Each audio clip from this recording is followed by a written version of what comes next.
Yo particularmente era capaz de hacerme pis al ver una obra que de repente me conmovía. Entonces, me parece que a esta altura de la tecnología, a esta altura de la civilización, ya las circunstancias de tener que trabajar no tienen sentido. El trabajo, la maldición bíblica, ya no tiene sentido. A esta altura de la tecnología, lógicamente, lógicamente que por las desigualdades globales, etcétera, etcétera, no es así. Pero la tecnología ya podía resolver seguramente, equilibrando todo, el problema del hambre, ¿no es cierto? Y el problema de la explotación del hombre por el hombre. Ya el trabajo lo tendrían que hacer los robots. La tecnología está a punto para eso. El hombre está destinado a otra cosa. ¿Cuál es la otra cosa que está destinada al hombre? Es a disfrutar con el arte, a hacer situaciones creativas. Pero este tipo de situaciones resultarían en un quilombo económico, ¿no es cierto? Pero realmente ya no vale la pena explotar a otro ser humano porque no rinde, ya no rinde explotar. Por eso ya las sociedades capitalistas ya les sobra humanos, ya sobran esos inmigrantes que están muriendo en el mar Mediterráneo, sobran. Esa gente en el África y todos sabemos a través de noticias que de repente no tienen atenciones de cosas básicas, sobran porque no son consumidores. Ahora, el moderno esclavo ya no es aquel que se deslomaba en una mina. El moderno esclavo es el consumidor, es el clase media consumidor. O sea, lo que le interesa a una corporación hoy día es un tipo que pueda comprar un auto, que pueda comprar una hamburguesa, que pueda comprar un vaquero. Y por eso es que nos trata de convencer con de eso. ¿Y cómo nos convence? A través de, muchas veces, del arte, a través de lo visual, por ejemplo. Nosotros estamos rodeados de pantallas. Tenemos pantalla en el bolsillo, en el teléfono. Tenemos pantalla en una charla como esta. Tenemos pantalla en nuestra computadora. Tenemos pantalla en el televisor en casa. ¿No es cierto? Vamos a un bar, estamos rodeados de pantallas. A través de esos mensajes que son visuales, constantemente nos están convenciendo de todo lo que tenemos que comprar. De que si no tenemos tal marca de auto somos unos idiotas, no somos gente. Si no consumimos tal cosa, tal marca, tal esto, tal otro. Entonces, la cuestión es que al ser analfabetos, porque lo somos porque la educación no nos prepara para el lenguaje artístico, no estamos en condiciones de ser críticos para toda ese tremendo bombardeo. Entonces, bueno, yo no los tengo que convencer a ustedes porque probablemente todos ustedes vienen de escuelas de arte y todo eso, en el cual el lenguaje visual ya para ustedes es moneda corriente obviamente no los voy a desasnar con respecto a lo que es un mensaje visual. Entonces, lo que más bien quisiera decir es que en general, al no motivarse la educación, la inteligencia en cuanto al arte, también es como que nos conducen con las manos atadas al consumismo absoluto. Eh, Quizás todo esto no es una mente perversa que lo agarra y lo peregreña, lo concibe desde un lugar ignoto, ¿no es cierto? Sino son todas una serie de circunstancias que nos conducen a eso. Y quizás, a lo mejor por la suerte que tenemos aquellos que a lo mejor estamos vinculados con la imagen o con otro tipo de arte, nos hace un poco, digamos, esquivar un poco todas esas circunstancias que nos conducirían a una vida de autómatas, ¿no es cierto? Pero bueno, es una suerte. A mí me gustaría que esto se transforme más bien en una suerte de charla y de debate donde integremos cosas. Si pudiéramos por ahí a lo mejor entablar una charla así de preguntas que nos quieran hacer, sería fantástico. Acá hay un micrófono, levanta la mano, dice yo, y expresa algo bien inteligente, así que... Una aclaración. No puedo.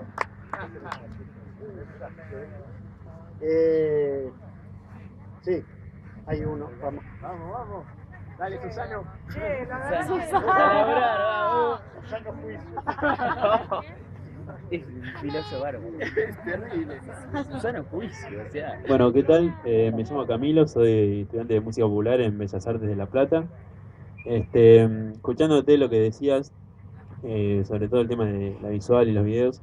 El otro día vi un video de Gilles Deleuze, creo que no sé si lo conoces.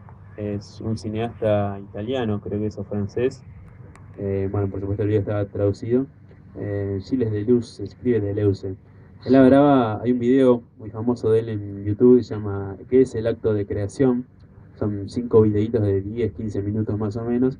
Y él mencionaba, obviamente pasaba muy abarcativo desde la filosofía como rama independiente hasta las artes y las artes visuales. Y en un momento toca el tema del arte y la resistencia.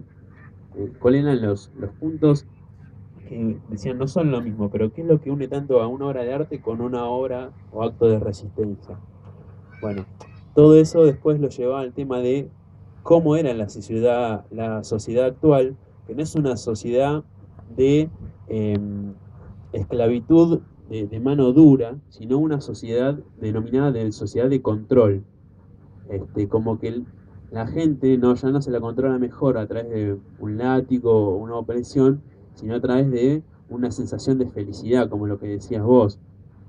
A mí me llama mucho la atención, ¿no? En consideración de personas que no había relacionado desde ningún punto, tengan una visión tan parecida. Además, siendo este hombre un hombre ya bastante mayor, no sé, no sé si vive todavía. Yo también soy mayor, ¿eh? Ojo. Sí, bueno, pero sos más pendejo comparado con él. No se puede ser más mayor ya. Sí, bueno. Dale. Y bueno, él planteaba este tema de una sociedad de control y, y sobre todo la importancia del arte como decir, bueno, ¿qué es lo que hace que el arte persevere? Y de dónde existe ese tema de resistencia, ¿no? Haciendo también, hablando por ahí charlas que hubo acá, como arte y compromiso, transformación a través del arte. No sé si tengo una pregunta para hacerte, sí, se me ocurren millones, ¿no? Bueno, sí, en realidad quería preguntarte, ¿cómo podés decir cuál es tu resistencia a través del arte? Creo que tenés alguna. ¿O cómo sentís que transformaste a través de lo que vos haces artísticamente? Tu experiencia personal. Bueno, en cuanto a mi experiencia personal tengo un montón, o sea, de hecho haber trabajado en este colectivo que se llamó Los Redondos fue un hecho de resistencia. Anteriormente yo estuve vinculado a un grupo de la ciudad de La Plata que no era solamente tampoco un grupo musical, sino era una especie de comunidad de artistas y que la casa donde vivían hoy la llamaríamos un centro cultural. En ese momento todavía no teníamos el término. Pero en esos momentos se empezó a pensar en resistir a la música que se nos vendía como música de jóvenes. A fines de los años 60 había, digamos, en la Argentina como una especie de caldo de cultivo para cantidades de situaciones que se iban a dar después. Se había abierto como una puerta de entrada a valores de todo tipo, desde ideologías hasta música, hasta lo que fuere. De repente había entrado, qué sé yo, desde el pop art al rock and roll, estaba desde el peronismo de la resistencia hasta ¿cómo se llama? El foquismo guevarista.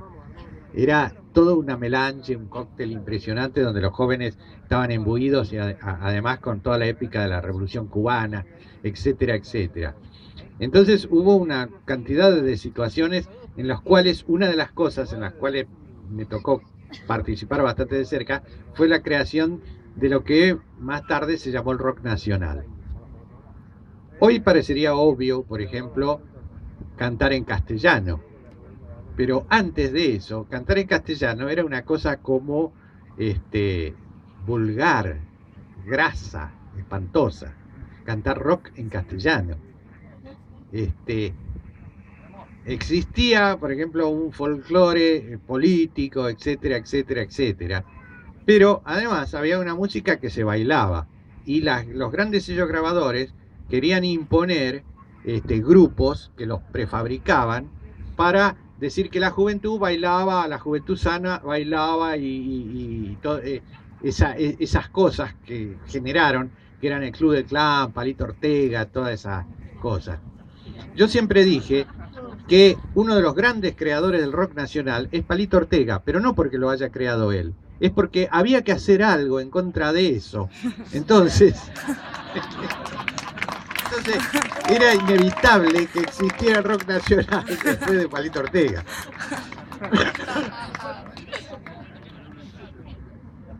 Ese fue un acto de resistencia, por ejemplo, una resistencia a lo que querían imponer.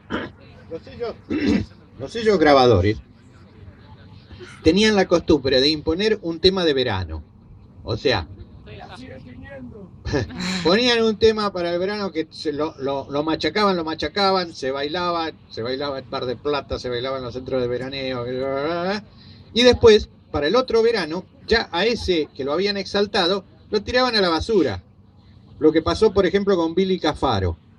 Ustedes, ni idea, lógicamente. Pero Billy Cafaro fue un gran antecedente de lo que sería la actitud revolucionaria del rock. Lo que pasa es que en su momento no lo entendieron. Pero bueno, lo impusieron a Billy Cafaro un verano, después lo tiraron a la basura. Billy Cafaro terminó borracho, como las películas esas del tipo que sube y después cae, ¿no es cierto? Y después empezaron a imponer grupos, elegían 4 o 5 chicos jóvenes y chicas jóvenes y armaban lo que se llamaba eso, un clan, un grupito, una pandilla, que se sigue haciendo, ¿no? Entonces estaba el Club del Clan, lo imponían y le daban temas de música que los mismos ejecutivos de los sellos grabadores, ¿cómo se llama? Los inscribían de su autoría. Entonces, si la pegaban con eso, resulta que el que cobraba en Sadaic era el ejecutivo del sello grabador.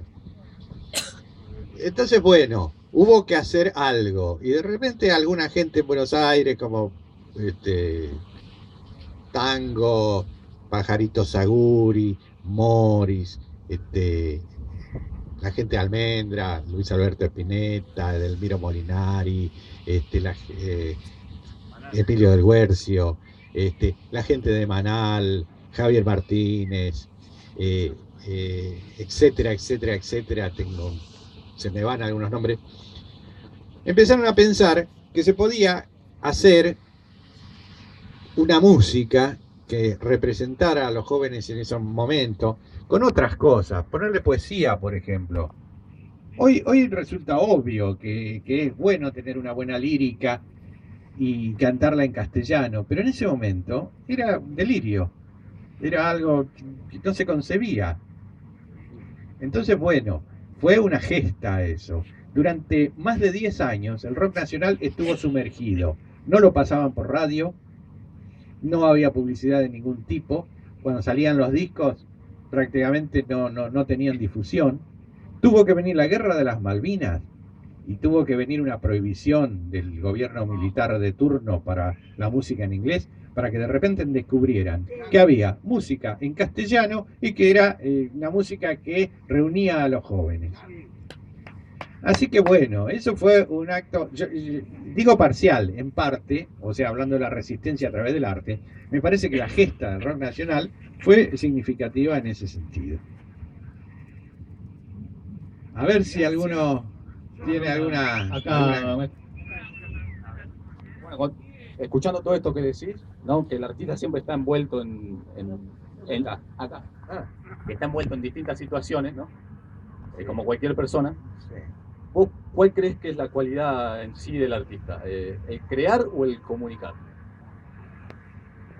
Mira, primero la palabra artista, a mí medio que me suena raro. O sea, yo lo tomo como entre comillas, el artista, ¿no? Por ahí si define una especie de oficio, yo por ahí lo veo más claro. El que haga arte, bueno. El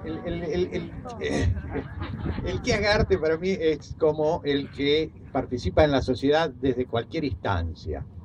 A mí me parece que una persona que hace a fondo su oficio o lo que fuere, digamos, y entrega un buen producto, ya para empezar es honesto. O sea, que una condición para mí del artista es que sea honesto.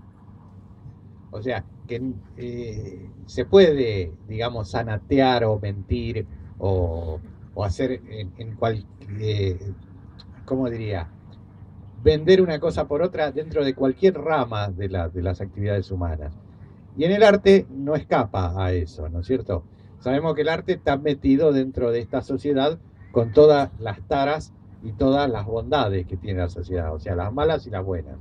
Sabemos, por ejemplo, que el arte, por ejemplo, con toda esa declamación que tiene acerca digamos, de su honestidad y de su libertad, y etcétera, etcétera, también hay una parte del arte que participa, por ejemplo, de un mercado. O sea, hay un mercado artístico, ¿no es cierto? Entonces, hay una inevitable, digamos, interacción entre lo que es esta sociedad en la cual está acostumbrada a que todo se compra y se vende, y que dentro de eso está mezclado el arte. Y que también es lícito, porque uno en esta sociedad tiene que vivir de algo, ¿no es cierto? La única manera de no de renunciar a todo sería irse a vivir a una isla o en algún lugar donde el capitalismo no interviniera. Pero uno acá en esta sociedad tiene que tener un trabajo, tiene un empleo o una actividad, digamos, independiente, en la cual compra y vende, ¿no es cierto? Hay una relación un poco difusa entre lo que es el arte y lo que es esta parte, esta situación económica. No podemos negar que hubo artes políticos, hubo arte de protesta, hubo artes que denunciaron montones de situaciones. Y no solamente en la cosa que consideramos específicamente el arte, porque yo, por ejemplo, considero que el diseño también es una parte del arte, ¿no? Y aunque muchos diseñadores dicen, no, nosotros no somos arte, somos diseñadores. Pero a mí me parece, por ejemplo, que un diseñador también tiene, como cualquier artista visual, una especie de compromiso con su sociedad. Entonces, yo valoro más, por ejemplo, una campaña de un diseñador que hace una campaña contra el SIDA, que aquel diseñador que a lo mejor hace una marca de cerveza. Y en el mismo sentido, podría hablar de artistas plásticos, pero yo no puedo acusar a alguien porque se mete en el mercado artístico de a lo mejor ser una revista o de hacer las cosas por ganar dinero, etcétera. De la misma manera que no lo puede hacer dentro de la música, a lo mejor porque algún músico de repente tiene un éxito discográfico. Es una circunstancia bastante ambigua por el hecho de que estamos sumergidos dentro de un campo, dentro de un mundo que tiene unas determinadas reglas. A mí me parece que contra ese mundo se puede resistir, ¿no es cierto? Pero para hacerlo hay que organizarse, o sea, hay que, desde a lo mejor desde un lado político, desde una agrupación, desde un partido, desde, digamos, en general tiene que ser desde una organización. Hola, soy Walter de Lomas y una de las preguntas es concisa, escuchándote como venís desarrollando la charla, la conversación, entendiendo estas cuestiones que vos nombrás acerca del capitalismo y en dónde está sumergido esta, entre comillas, como dijiste también, los artistas.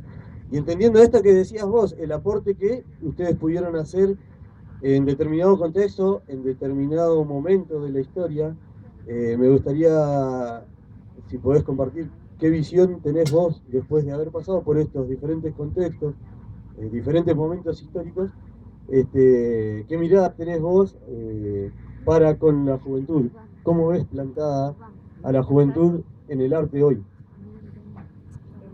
Bueno, cuando yo era joven decía que los jóvenes eran la única solución. Ahora digo que son los viejos. No, no es así. Sí, los jóvenes son todos unos vagos. Es indudable que ciertas circunstancias de la vida te hacen, digamos, actuar de diversas maneras, ¿no? Es como que uno diría, bueno, es lógico que cuando yo era adolescente me emborrachaba y esto y lo otro. Y es lógico que a lo mejor cuando ya después tenía 30, 40 años, no, formé una familia, me puse más serio, trabajaba, etcétera, etcétera. Y es lógico decir que, bueno, si hice fortuna y cuando ya era más viejo, ya mi fortuna no la quiero repartir con nadie. Pero en cambio, cuando era joven y tenía poco para repartir, lo repartía con todos mis amigos. ¡Sabelo!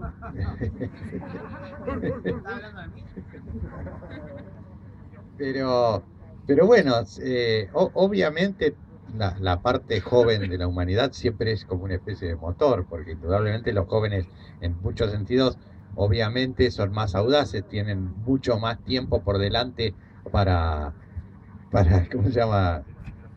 Derrochar, ¿no es cierto? Y muchas energías también.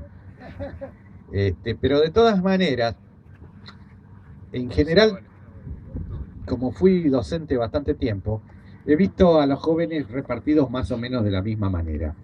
Cuando yo era estudiante secundario, estaban sentados a la derecha del profesor y bastante adelante los 4 o 5 chicos que se preocupaban por cosas, que leían los diarios, que de repente lo que por ahí decía el profesor lo anotaban, hacían preguntas, ¿no es cierto? A la derecha del profesor y atrás estaba la barra que siempre hacía quilombo, ¿no es cierto? Tenían un líder que siempre estaban ahí gastando a todos. En el medio había, digamos, gente indecisa. A la izquierda había una línea de chicas que lo único que les interesaba era esperar a tener un novio, ¿no? Por lo demás, nada más. Más tarde fui docente, y docente de escuelas secundarias en escuelas de esas bravas, de alto riesgo, ¿no? Entonces, entraba el primer día de clase y miraba y estaban los 4 o 5 tipos sentados adelante que se interesaban, la barra que rompía las bolas atrás, las chicas a la izquierda y la gente intermedia por ahí. Me parece que en general se sigue repitiendo eso. Hay un 20%, diría, de gente siempre interesada, movilizada, que parecen muchos más porque al movilizarse, digamos, hace mucho más ruido. Y me parece que en la sociedad es parecido esto, ¿no es cierto? Hay un montón de gente que vive a lo mejor porque la sociedad existe, pero nunca hicieron nada por la sociedad ni les interesa. A lo mejor de vez en cuando van y votan, ¿no es cierto? Pero hasta ahí nomás. Entonces, es bueno, para mí es bueno tratar de participar de los grupos más movilizados. Primero porque es más interesante. Y después porque a lo mejor algo, aunque sea de a poco, se puede cambiar.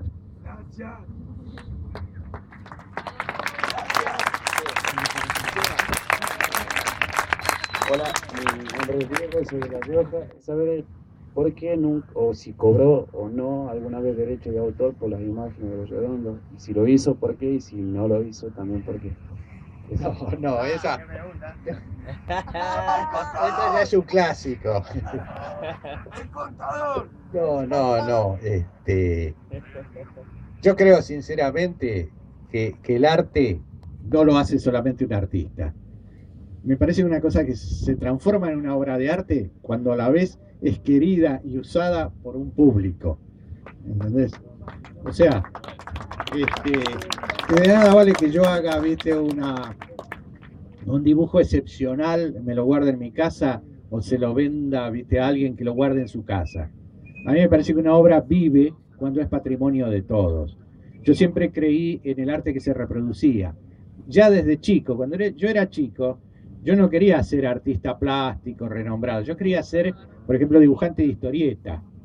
O sea, que la obra, o sea, mi ilusión de chico era que la obra se reprodujera. O sea, que estuviera en las revistas, que estuviera en los kioscos. Yo me plantaba delante de un kiosco de chico y veía, en esa época la revista de historieta era, viste, lo más. Entonces veía esa revista de historieta y digo, uy, algún día yo quisiera que una tapa de esa revista de historieta la hubiera hecho yo y que se viera así en todos los kioscos. Y a mí siempre me pareció que muchas veces he copiado a otros, ¿no es cierto? Es más, en una época estampaba remeras y lo copiaba a Roger Dean, el de Yes, el ilustrador de Yes. Entonces, a mí me parece que el arte es de todos, es patrimonio de la humanidad del arte. No es alguien que hace un dibujo y es de él y lo vende. No, yo creo que un dibujo que te